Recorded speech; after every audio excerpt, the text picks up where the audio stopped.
આજે જયા પાર્વતી વ્રતનો અંતિમ દિવસ હોવાથી પોરબંદરમાં મહિલાઓ અને કુંવારી કન્યાઓએ શિવાલયોમાં વિશેષ પૂજા અર્ચના કરી હતી, જેમાં 5 દિવસના આ પવિત્ર વ્રતના સમાપન નિમિત્તે જવારાનું વિસર્જન, પારણું અને ધાર્મિક વિધિઓ યોજાઈ હતી અને અખંડ સૌભાગ્ય તેમજ મનગમતા જીવન સાથીની પ્રાપ્તિ માટે શ્રદ્ધાળુઓએ ભાવપૂર્વક પ્રાર્થના કરી હતી.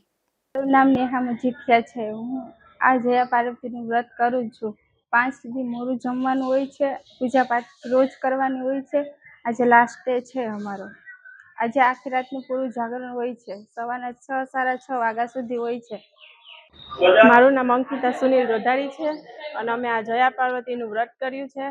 અમે અત્યારે આજે અમારો છેલ્લો દિવસ છે અને સમાપ્ત કરીએ છીએ. રાતે જાગરણ છે અમારે આખી રાતનું અને સવારે અમે 6 વાગે શિવ મંદિર આવી પૂજા અર્ચના કરી અને અમે અમારું આ જે વ્રત છે ને એ સમાપ્ત કરીએ છીએ.